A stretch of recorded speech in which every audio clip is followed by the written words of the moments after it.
Hello, Gene Schwimmer here. Welcome to today's vlog. Today I want to reply to a commenter, but before I do, I just want to remind people who have been following my vlog for a while and to inform new visitors that I have a policy that I try to keep. I'm only human. I could break my own rules once in a while. I don't think I have, but my policy or my intent is to leave commenters alone as far as debating them or disagreeing with them. It's because I believe that this vlog is my platform to say what I think.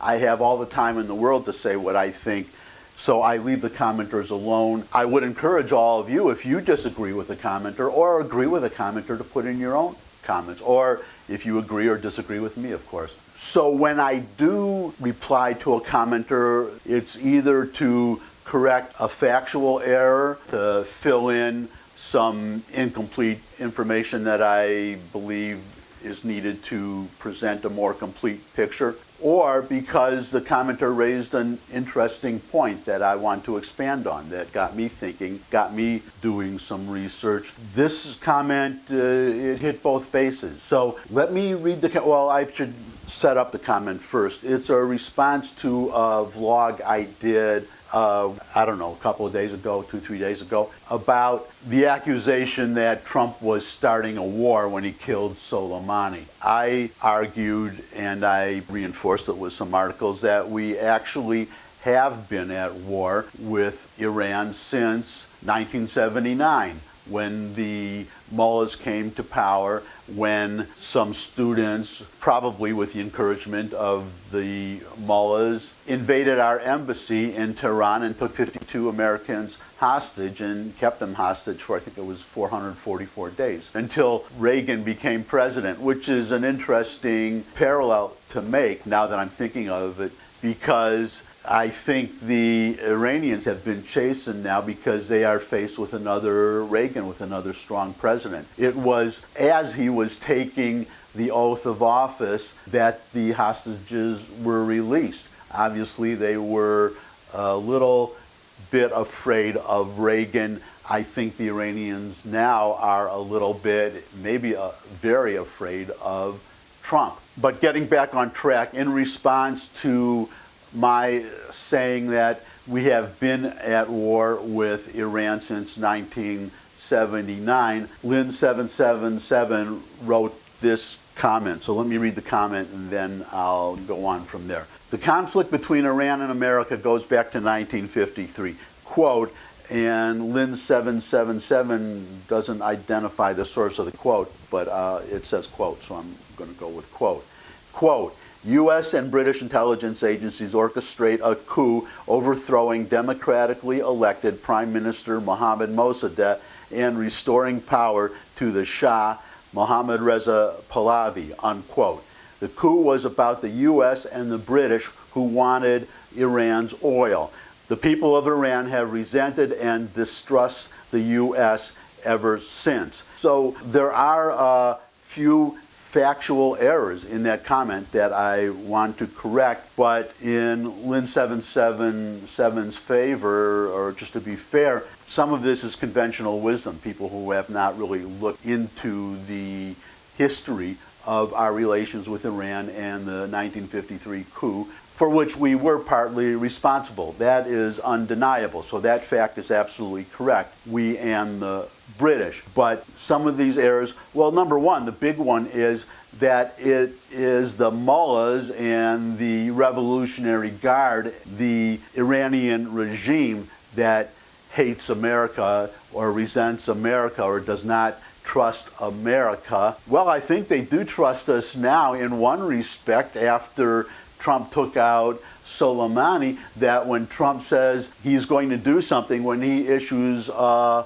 warning, they can trust that he is not bluffing. So that is one issue of trust. So that is one area in which I am reasonably confident Iran will trust us going forward. But the distinction I want to make is between the regime and the Iranian people. The Iranian people, except for the ones who support the government, the ones who are beating the demonstrators, they have a problem with America. But the larger number of demonstrators, unfortunately unarmed, who are being beaten, they love America. I'm putting in the description, I just picked out 4 hashtags, Twitter hashtags, where you can read tweets from Iranians thanking us, thanking Donald Trump for taking out Soleimani and stating their opposition to the regime. And you have to keep in mind that these people expressing themselves, they are risking arrest, they are risking imprisonment, they are risking torture.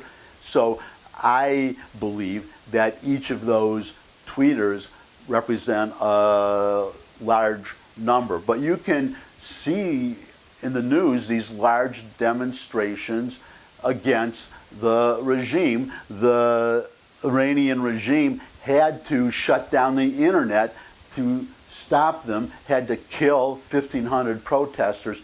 They love America, those average Iranians. Not only do they love America, they love Israel too. But that is another subject. We are talking today about America. Well, it's not factually wrong if Lin 777 supports the regime. In that respect, Lin 77 is correct. The regime hates America, distrusts America, calls us the great Satan. But if you're talking about the average Iranian, they love America. So it's really which side you want to pick. Now, before I go too much farther, I was criticized in the past for saying Iran instead of Iran, mispronouncing Iran. I would just mention in my own defense, first of all, that earlier today, Pompeo and Mnuchin were on TV explaining the new sanctions to be imposed on Iran. Mnuchin consistently pronounced it Iran. Pompeo said Iran, and Mnuchin said Iran. So I'm not the only one, I guess, who makes that mistake. But the reason I'm bringing it up now is because Mohammad Mossadegh, I took the trouble, I looked up the pronunciation, and I found 3 different pronunciations. Mossadegh, Mossada, Mossadi, all those were on the internet when you look up how to pronounce a particular name. So I'm going with Mossadegh, so don't beat me up if I use the pronunciation that you don't prefer. As you're going to see, I'm going to give you a bunch of quotes here, but well, there are people who, the Iranians, the regime, they hate America. The students who invaded that embassy in 1979, some of them cited the 53 coup, but they were using that as an excuse to just hate America. Just as you have our friends on the left, some of them using an excuse, well, using the killing of Soleimani to hate Trump. Well, you'll see presently, but if you don't have a lot of time, there is a mullah named Kashani who figures very prominently in the 53 coup. Qasim Kashani. Now, who was Qasim Kashani? He was an Ayatollah. He was Khomeini's, not to be confused with Khamenei. I'm talking about the first Ayatollah. I'm talking about Ruhollah Khomeini, not Khamenei, the current one. So Khomeini's mentor was this Ayatollah Kashani. The reason he matters is because he worked with the CIA to overthrow Mossadegh. That's why it doesn't make sense for the regime, for the Ayatollahs, to hate America because of the 53 coup, unless they're being totally irrational, which is certainly possible. But you can see why it would not make sense to a rational person, because the Ayatollahs worked with the United States. They even asked for funding from the United States. I'm going to get into all of that. I just want to see if there's any other things here I can very quickly sum up. Oh, okay. Now, I'm not sure about this one sentence here. The coup was about the U.S. and the British who wanted Iran's oil. I'm not sure how to parse that sentence, to be honest. It can have two different meanings. If you're talking about the U.S. and the British both wanting Iran's oil, that's wrong. If you're talking about the British want the U.S. for another reason, the U.S. and then the British wanting the oil, then you're correct, because the interest of the United States was not oil, as you're going to find out. It was because of the rise of a party called Tudeh, or Tudeh, this is another one I don't know how to pronounce, Tudeh, Communist Party. The United States, Eisenhower, were worried about a communist takeover because Mossadegh's party had lost representation. They were no longer the majority party. The Communist Party was rising. So if you have a free election, the Communist Party would take over because they would win democratically. The only other point I want to make before I start getting into detail, the one misconception, and this is what I mean by using that 53 coup as a vehicle for hating America. Mossadegh, and this is the conventional wisdom, it appears to be, he's portrayed as a Democrat, small d, as a popularly elected leader, a loved leader who was presiding over or prime ministering over a democracy, and we jumped in, the CIA and the British, that we jumped in to destroy a democracy.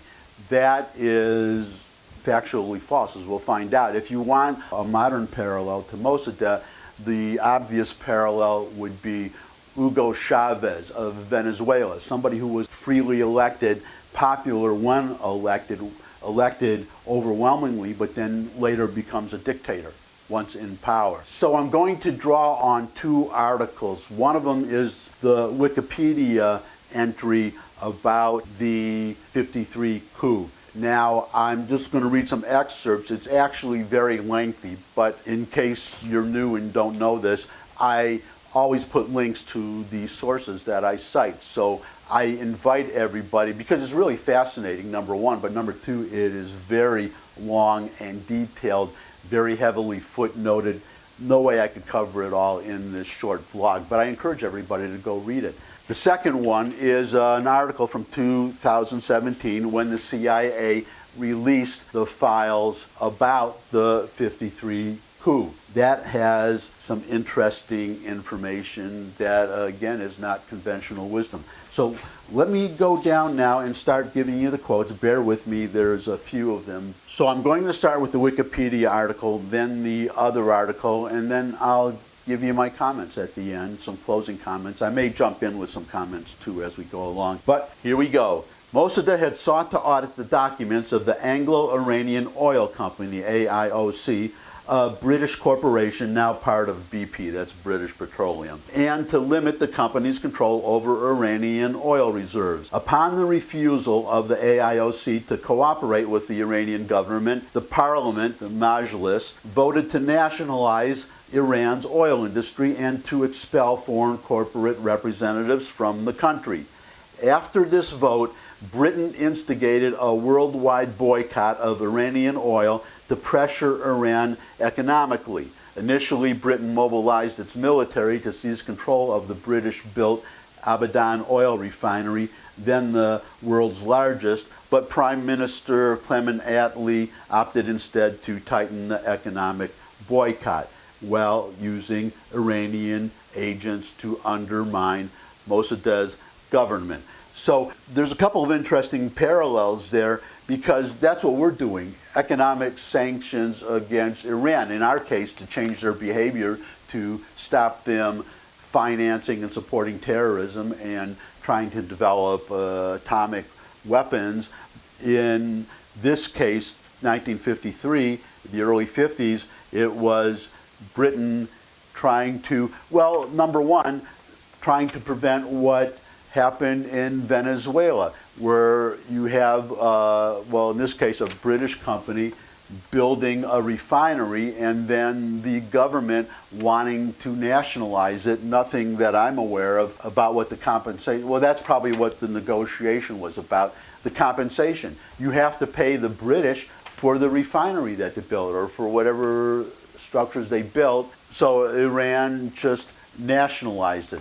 Either way, that was the British motivation, but it was not our motivation, as we'll see as I go along when I get to the second article.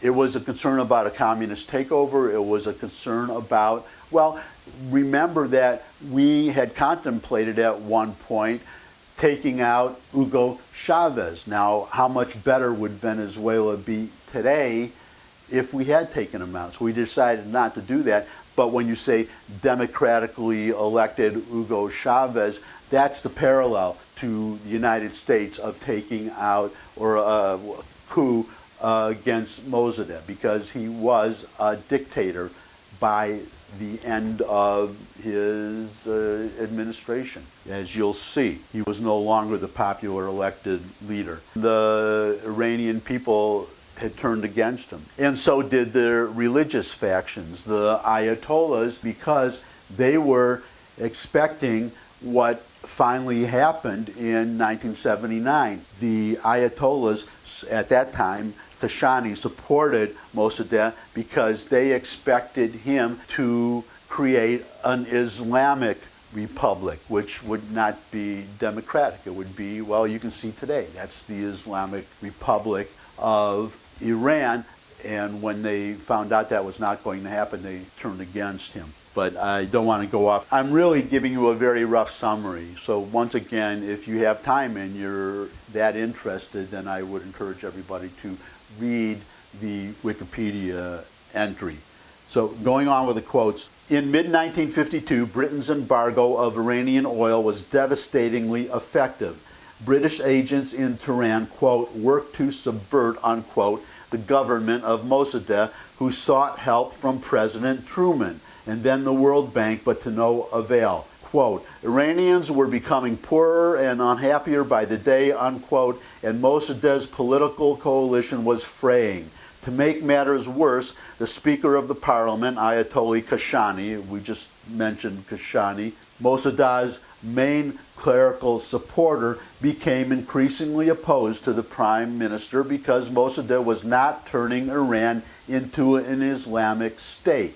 By 1953, he had completely turned on him and supported the coup, depriving Mossadegh of religious support while giving it to the Shah. So that again is why it doesn't make sense for the Ayatollahs, for the regime to resent the United States, because they had turned their support away from Mossadegh and they supported the Shah. They supported the Shah at that time. So it doesn't make sense. Again, I don't think, and people can disagree, but from reading this, I just don't think that the 1953 coup had anything to do, and I'm not saying whether that coup was right. I'm not justifying it.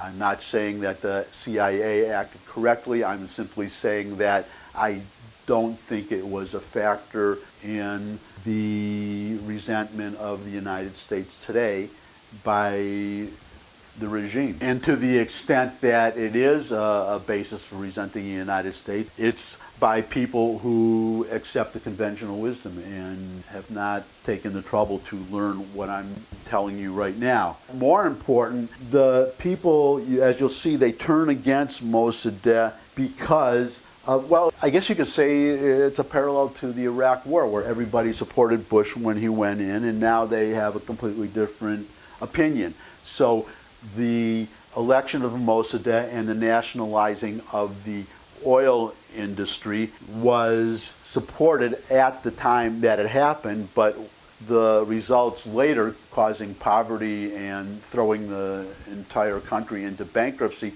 caused people to change their mind. But what's interesting to note is that the reason that the result of the nationalization was so bad, so deleterious, was because of the British. Not because of us, but because of the British, because of this embargo. that they imposed this worldwide embargo on Iranian oil, which is another factor that doesn't really make sense in the resentment of the United States for the 53 coup, because the British had a much greater effect on Iran. So logically, however much the Iranian people are supposed to hate us because of 1953, they should be hating the British even more. But as far as I know, they are going to the British to try to keep this nuclear agreement active. As far as I know, their relations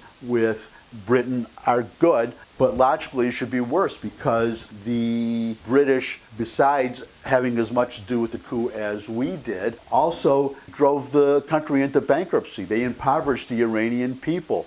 They placed this oil embargo on them, but you don't hear about that today, do you? You don't hear anybody talking about Iranians hating the British because of their oil embargo and the coup in 1953. So do you understand?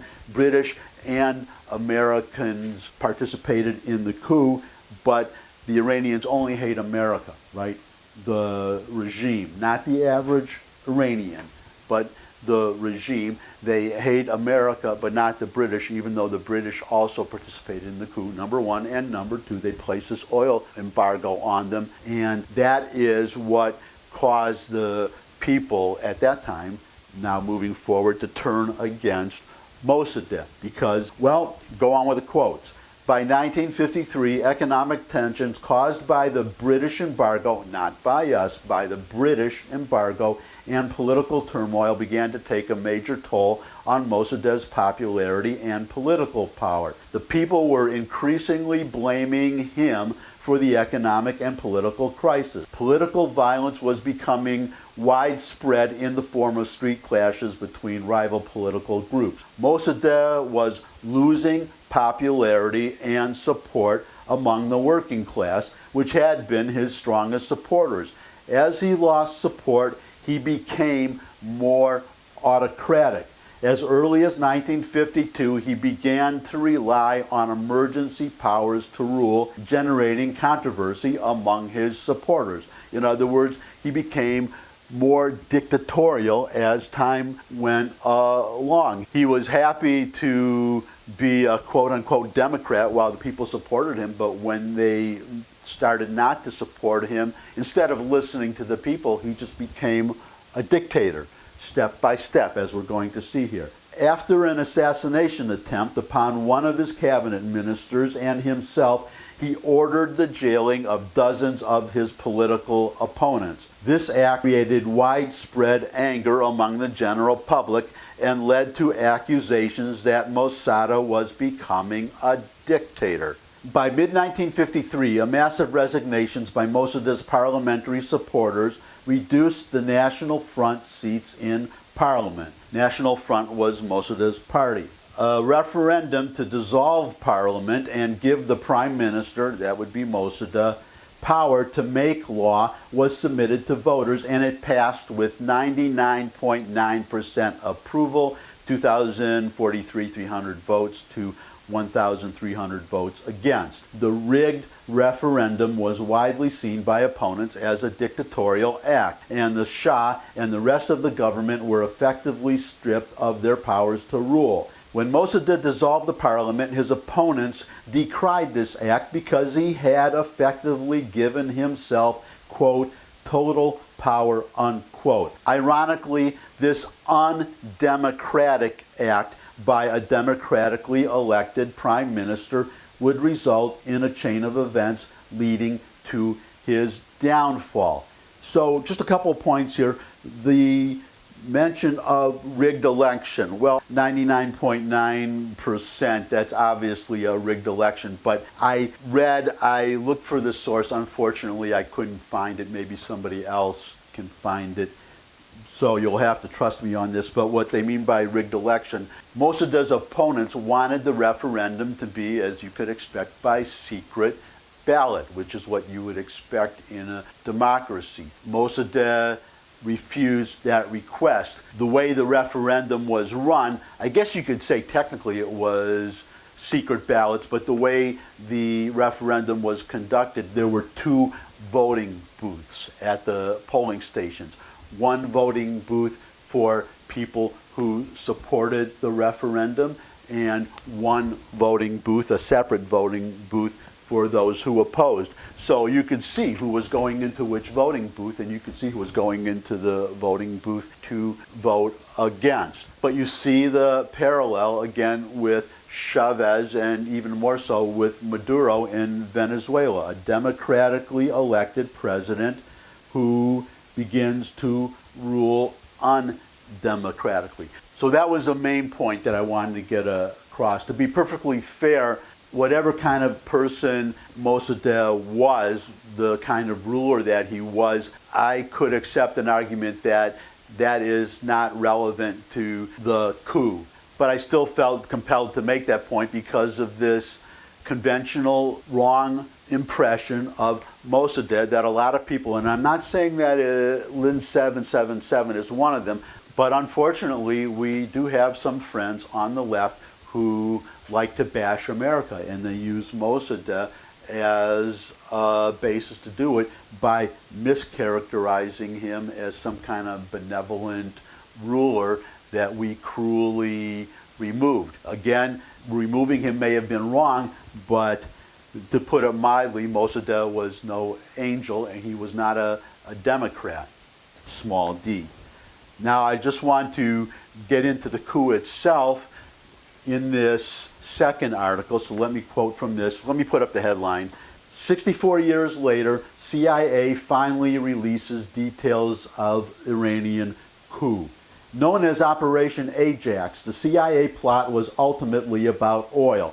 Western firms had for decades controlled the region's oil wealth, whether Arabian American Oil Company in Saudi Arabia or the Anglo-Iranian Oil Company in Iran. When the U.S. firm in Saudi Arabia bowed to pressure in late 1950 and agreed to share oil revenues evenly with Riyadh, the British concession in Iran came under intense pressure to follow suit, but London adamantly refused. So what is important about that quote is, again, I wasn't sure how to parse Lin 777's sentence in his comment, but obviously our motivation, whatever it was in Iran, it was not about oil because we had negotiated a similar agreement to what Iran wanted with Saudi Arabia. So we were willing to deal. We were willing to negotiate.